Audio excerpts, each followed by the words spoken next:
زنده باشین، زنده و سربلند باشین. بگذار که همیشه با داینه که شما عزیزان و پیوندان داماد عروس در جاده زندگی خوشبخت‌ترین روز و روزگارشان رو ببینند.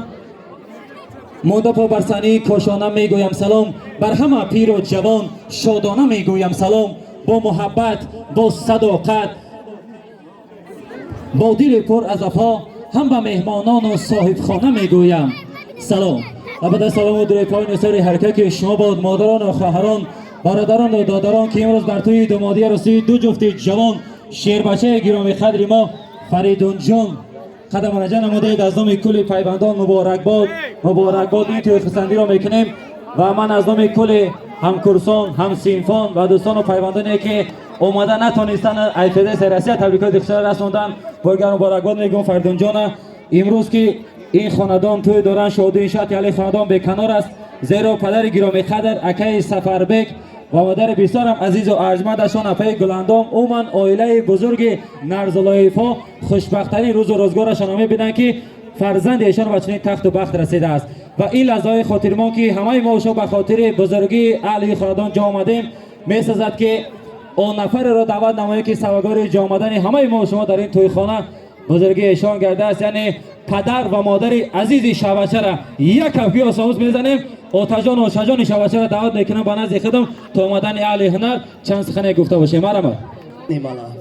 آمدیم از هر طرف یاران بر توی شما، تا شود چشمان ما پر نور از روی شما. شاد باشید ای عزیزان، این از زندگی میوزد باد مراد این لحظه بر سوی شما. سلام و درودی به پایان نثار هر یک شما باد، خویش و تباران، حق و همسایه ها، یاران، برادران و عزیزانی دل و دیده. سر اول قدوم مبارک شما را به این درگاه، به این شب عاشقانه، به این روز آغاز این دو نوجوان طالعمند خوش آمدید میگویم. هر یکی ما برای رقصیدن و بازیدن و تبریکات این خاندان و این دو کبوترین پرواز قدم رنجه نمودیم. من از فرصت مناسب استفاده برده این غالبیت عشق را به این دو کبوترین پرواز تاجکانه و عاشقانه صادقانه تهنیت میگویم. شاه داماد و گلعروس مبارک، گلعروس نازنین مبارک باشد. فریدون جان، همکورسی عزیز و دوستی عزیزم، امروز قدم نخستین خود را بر شاهراه زندگی میگذاری. بگذار در شاهراه زندگی مثل اسب بادپا همیشه پیشرفت باشی، هیچگاه سر خم، دل غم و چشم نم را نبینید. دوستان، این لحظه من در نزد بلندگویک ایستاده مشاهده کردم که شاه داماد و گوش گلعروس میگفت تو را من کودکانه دوست دارم، چو شهبال شبانه دوست دارم. تو نازی بر من و من نازم از تو را ای نازدانه دوست دارم. زی من پوشیده روی خانه گریزی، تو را از بام خانه دوست دارم. در جواب و گلعروس هم خاموش ننشسته و شاه داماد میگفت جز سری کتفی بلند تکیهگاهی سر ندارم، در سمای چشم مست در سما اختر ندارم. خود را سوزم و فروزم ولی اختر ندارم، در همه عالم برم نیست فریدون جان تو را در بر ندارم. دوستان، اینجا بسیار سراینده های محبوب جمهوری تاجیکستان خدم رمجان راویان هستند و برای تعریف و توصیف دوست روزها سالها اگر سخن گوییم کم است. برای تعریف فریدون جان سخن عاجز است و کلمات کمک هم نمی کند و رشته سخن را به یکی از دوستان فریدون جان عمر علی جان داده می شود. مرحبا. تشکر زیاد برادر عزیز. چشمه و چشمه باز شد یاران مبارک تویتان، چشمه و چشمه باز شد یاران مبارک تویتان، دل با دل همراز شد یاران مبارک تویتان.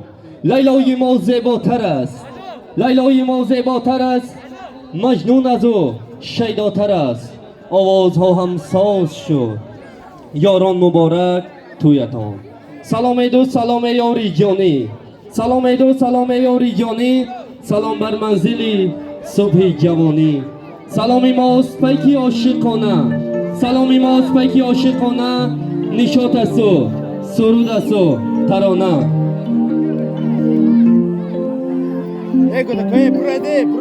سرول سلام عرض می‌داریم به کل شمایان، دوستان، مهمانان و عزیزان دل و دیده. کدوم یک و یکی شما را به این شام عاشقانه و به این روز خرسندی این نوجوان طالع بلند برادر عزیز ما، دوست عزیز ما فرزندی پدر ما فریدون جان خوش آمده، نوری دیده، تاج بر سر میگیم. دوستان عزیز حضور گرامی ناگفته نماند که در اینجا من شخصا از نام خودم و از نام کلکتیو همکورسانم و از نام آن همکورسانه که در توی فریدون جان اشتراک کردن نتونستند که در مهاجرت مهنتی می باشد، برادری عزیزمان فریدون جان را و این روز خورسندی و این روز خانه آبادی و این روزی که برای هر یک جوان یک بار میسر میگردد که پیراهنی دامادی و عروسی به بر نماید، تبریک و مبارکباد نموده از درگاه خداوند و این دو نوجوان اولا تنیسیت خانه آباد را خواهانم و از درگاه خداوند طلب آن را مینامم که و این دو نوجوان فرزندانی سالم و صالح به پایان رسانده، دوام دهنده نسل پدر و مادر خویش و دوام دهنده عائله نرزلایفا بگردند. چنانه که عبدالرحمن جان میگوید هیچ نعمت بهتر از فرزند نیست، جز به جان فرزند را پیوند است.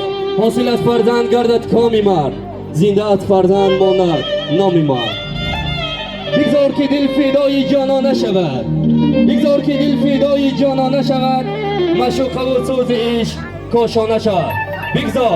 بگذار که خاندانی داماد و عروس از خنده طفلکان طرف خانه شد. دوستان عزیز آن طلبی آن را مینامم که سال آینده همین روز و همین ساعت در خانه اکای سفربک جان خنده طفلکان برسد. ای دوست مراسمی مبارک دارم، شادی مرا بیا ببینی با هم. این دعوت ما اگر به دل برداری خاک قدمت به دیده می بردارم. فریدون جان برادر عزیز، من در اینجا از نام برادرت ایدیبک جان که در مهاجرت مهنتی می باشد تو را با این روز خورسندی با این روز خانه آبادی تبریک می نمایم و از نام برادرت که امروز در کناری تو می باشد اکایم فیروز جان تبریک می نمایم و از نام این دو برادر عزیز گفتنیم برادر روزی توی تو مبارک، برادر روزی توی تو مبارک، عروسی دلبر و دلجوی مبارک، چه خوشبختیم که تو هم شاد باشی. فریدون جان روزی فیروزت مبارک. دوستان عزیز گرامی امروز در خدمت این شاه و ملکه، در خدمت این عائله بزرگ، در خدمت عائله نظیر